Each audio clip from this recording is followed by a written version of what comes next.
Can you hear me all right? Welcome. Welcome to those of you who are here in person and those of us joining us online. It's the first week of classes. Here we are. Welcome. A note after the benediction today, please stay in the chapel. We are celebrating Dr. Warren Carter's new book, and we'll hear some remarks from him before we go to lunch. Will you please join me in a posture of prayer and in the call to worship?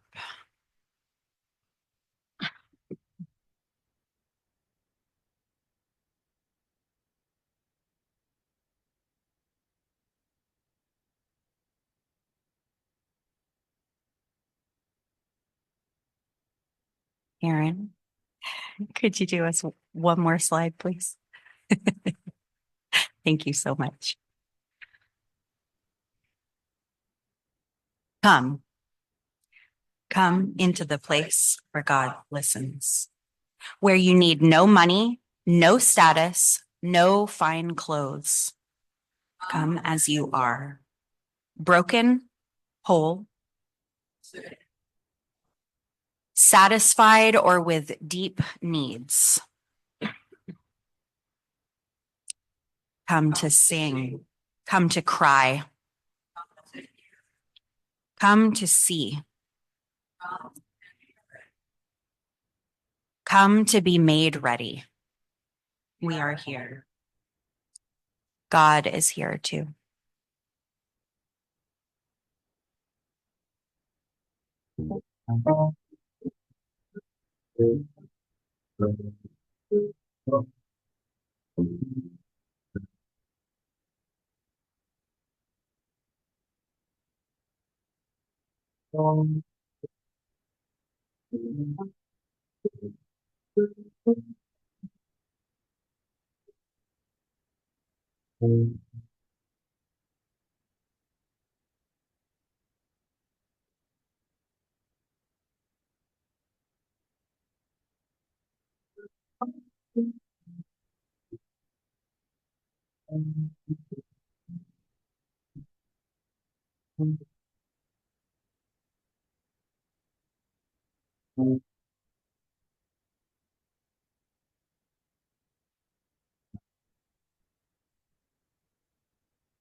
A reading from the book of 1 John, chapter 4, verses 12 through 16. No one has ever seen God. If we love one another, God abides in us, and God's love is perfected in us. By this we know that we abide in God and God in us, because God has given us of the Spirit. And we have seen and do testify that God has sent God's Son as a Savior of the world. God abides in those who confess that Jesus is the Son of God, and they abide in God. So we have known and believed the love that God has for us. God is love, and those who abide in love abide in God, and God abides in them.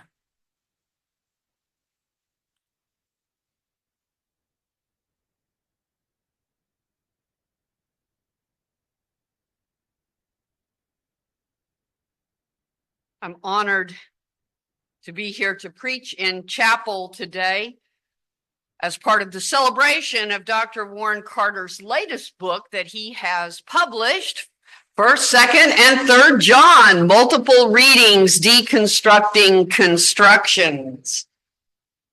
And of course, it's always an excuse for me to wear my liturgical sneakers that I'm so fond of that match all my stoles.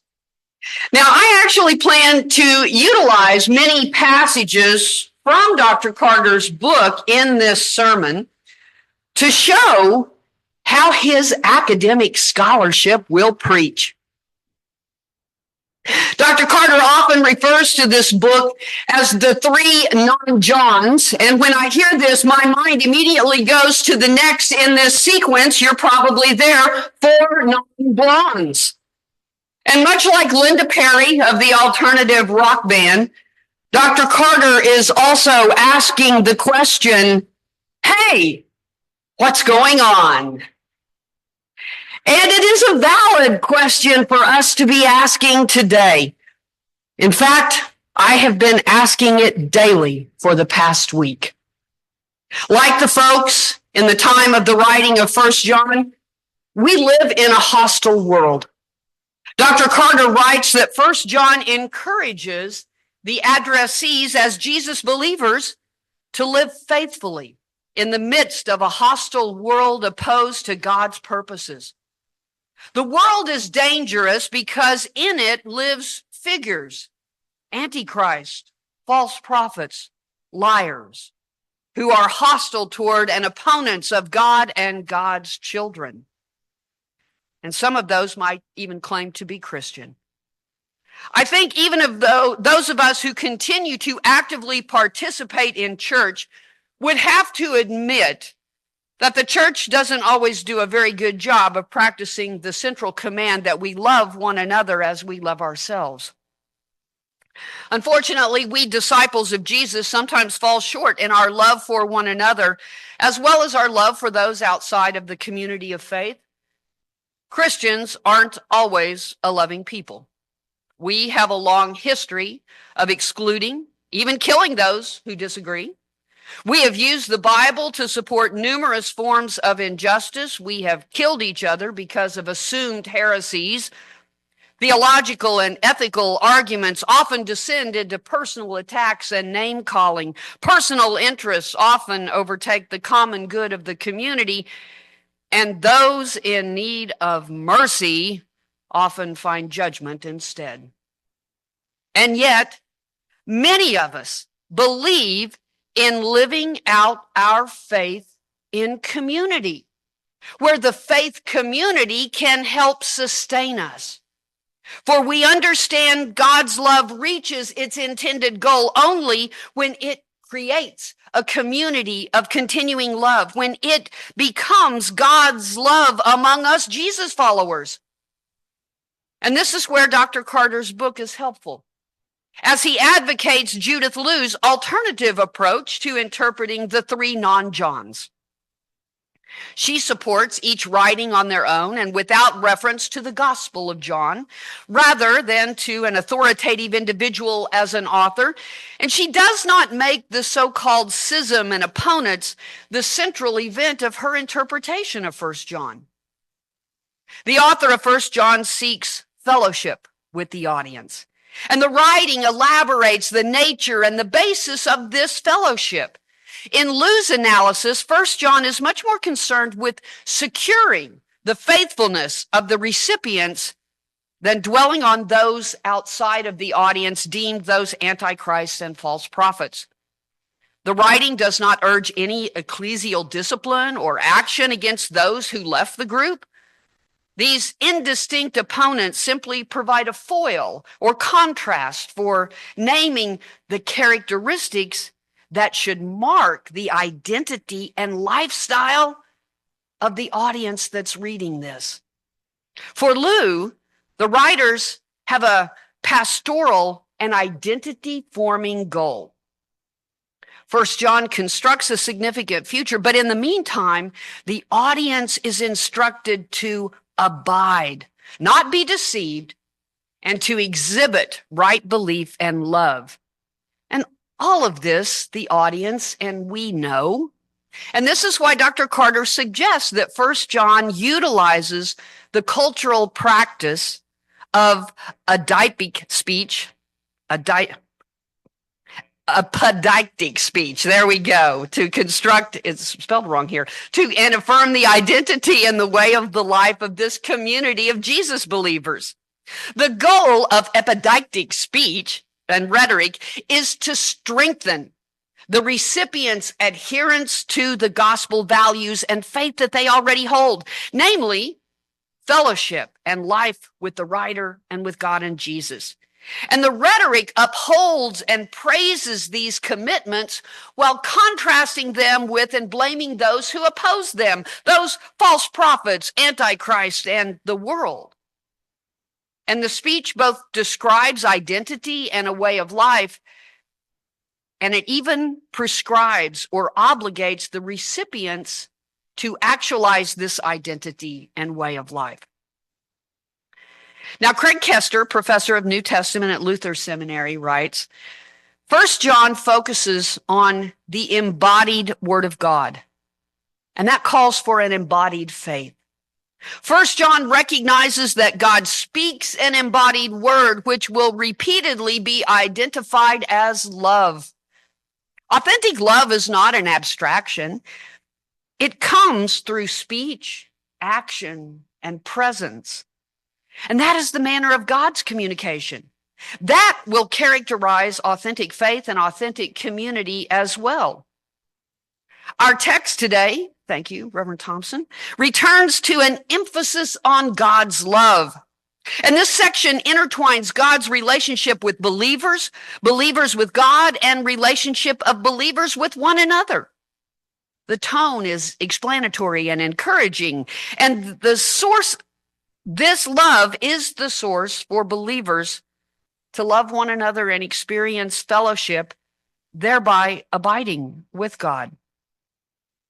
Dr. Carter notes a criterion for discerning true community members concerns the command to love the brothers and sisters.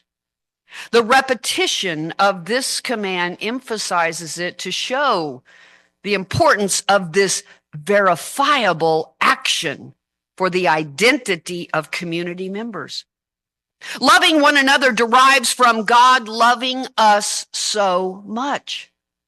And when community members love one another, God lives in us. To love God mandates love for brothers and sisters, and loving brothers and sisters is a public and visible test of community membership. Sharing or not sharing one's goods with a brother or sister in need is a very practical and visible demonstration of whether God's love abides in a person or not. Love is to be expressed in truth and action, and similarly, hating a brother or sister would be revealed in actions and would manifest one to be a liar, says chapter 4, verse 20. Dr. Carter writes, 1 John does not use any distinctive vocabulary for a community such as church, although the audience is constructed as a household that is not differentiated by status, ethnicity, religious consciousness, historical self-consciousness, or gender. They are simply to love one another and remain loyal to Jesus. Consistently, 1 John is concerned with providing indicators, criteria by which members of the believing community can be recognized, by which other believers can recognize the authenticity of their lives, and by which outsiders can be identified. Believing in Jesus and loving one's brothers and sisters are two commonly repeated identity markers. But verse 29 of chapter 2 also adds doing justice as evidence for being born of God. Since doing justice attests of being born of God, the justice performed by the community of believers must reflect the justice that God performs.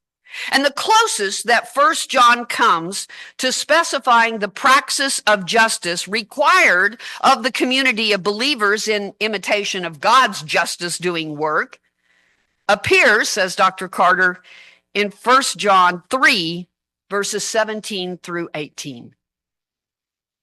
How does God's love abide in anyone who has the world's goods and sees a brother or sister in need and yet refuses to help?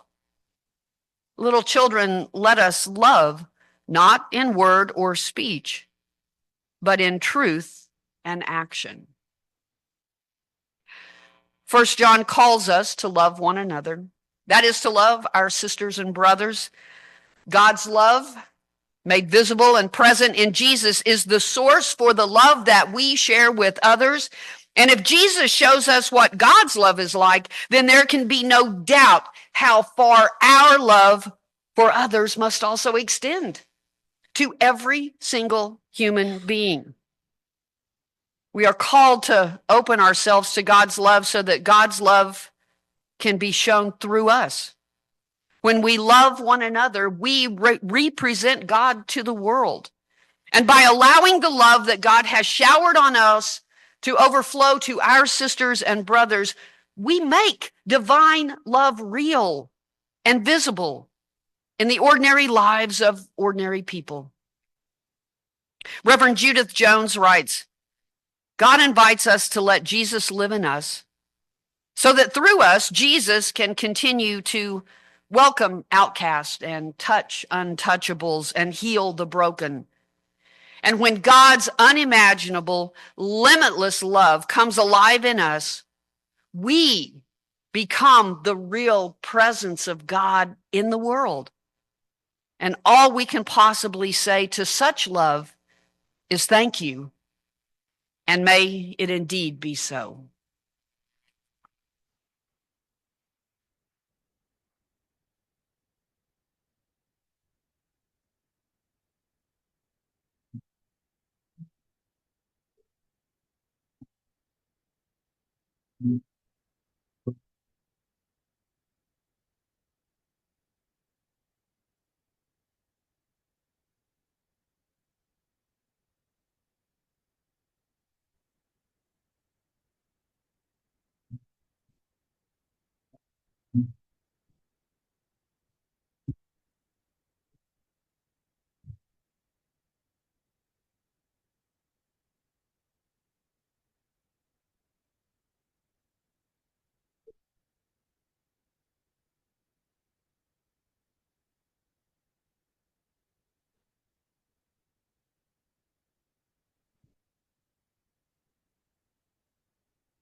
May the love of God, which is seen in us when we love one another, dwell richly within you.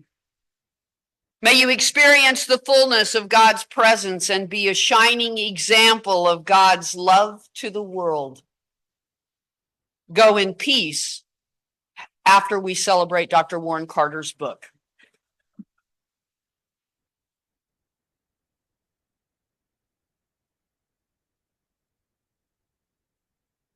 Nicely done, Dr. Barnett. I appreciate that. For those of you who don't know, a few years back, we began a tradition here at Phillips of celebrating faculty members when they publish books. This has taken a variety of forms, but one of the consistencies is that we usually have chapel with a sermon built around something in regard to the book that has been published. We also usually at least hear a few words from the author of that book. So today it is my honor to say that we are celebrating Dr. Warren Carter. Dr. Warren Carter's brief biography is in your program. If we had printed his entire CV, we would have killed a lot more trees than we wanted to do today. But Dr. Carter is a valued member of this society, this community. We are one of the communities that is blessed to say that he is teaching among us. He has also been at Bright Divinity School and at St. Paul's School of Theology, and we're glad that he's here now. Dr. Carter is a renowned scholar, both in this country and beyond. In the Guild, he is well known for his careful scholarship, his approach to texts in ways that are not the norm, or at least not the old and tried ways. He is known for taking perspectives that are much needed in our world today. Dr. Carter is also a beloved teacher here at Phillips. I hear many great things about Dr. Carter's classes, both Dr. Carter's actually, but today I'm mentioning Dr. Warren Carter. And he is a much sought after speaker in a broad variety of contexts, including conferences, congregations, and other places who are wanting someone to talk to them about things related to the New Testament, often around issues of empire, but his range of topics and speaking is broader than we can name today. You see in your program a short list of Dr. Carter's most recent books. This is not a complete list, but his most recent work. We are a little behind in our celebrations, and I'm wondering if we can keep up with Dr. Carter in having a celebration, because he may have 2 books out in 1 year, but we will. That's a great challenge that we have because of his scholarship and presence among us. I went looking at some comments about Dr. Carter's book on 1st, 2nd, and 3rd John, multiple readings, deconstructing constructions. And I thought it was funny that Dr. Barnett quoted Judith Liu, who wrote a blurb about Dr. Carter's books. So even though they have very different approaches, she writes that with a sure hand, Warren Carter guides us through some of the key debates in answering these questions and allows the letter's distinctive outlook to emerge out of the shadows and to invite serious theological engagement. Another person, Dwayne Watson, says that Dr. Carter prefers another option to addressing the communities behind 1st through 3rd John, whether to read them polemically as addressing a schism or read them pastorally as addressing the spiritual needs of different independent churches, that Dr. Carter prefers the latter option, reads the text as epidictic rhetoric, constructing and actualizing identity among the recipients. Dr. Watson says this approach introduces 1st through 3rd John in a very engaging fashion. I'm not going to read the other one I had because basically the scholar's saying, well, I knew about that approach when I wrote my book on 1st through 3rd John, and my approach is still good.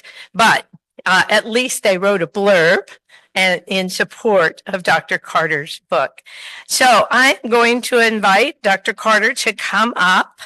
And after we do a presentation, he will give you some remarks on this book. Again, notice he's had another book published since this one and has another one coming. So more celebrations are yet to be had. But another part of our tradition when we recognize these books that our faculty have published is to present them with a framed copy of the book's cover. And I'm going to read what it says at the bottom. Presented to Dr. Warren Carter by the Phillips Theological Seminary community in appreciation of your remarkable New Testament scholarship and service to Phillips and the church. January 28, 2025. So let us appreciate this great piece of scholarship. And the mic is yours. Well, thank you very much, Dean Davison. To quote a very famous person who stood here a week or 2 ago saying, I'm the only person between you and lunch, which I thought was a very nice quote at the time and worth using. And I said, Dean Davison, that I'd use it in the future, so I've just done so. But thank you to you for your comments, and thank you for this. Thank you to Chaplain Jennie for the organization, and thank you to Dr. Barnett for that sermon. I was going to say a few things about the content of 1st, 2nd, and 3rd John, but why do I need to? I thought you did a wonderful job, so thank you. Just to make a couple of comments very briefly, I don't think 1st, 2nd, and 3rd John have kind of received the attention generally in the church's history that they deserve. They've kind of been mystery documents tucked away at the end of the New Testament. We just don't know a bunch of things about them, as Dr. Barnett said. I refer to them as the non-Johns, because none of the 3 letters mentions a John as an author. We don't even have an identified author for 1st John.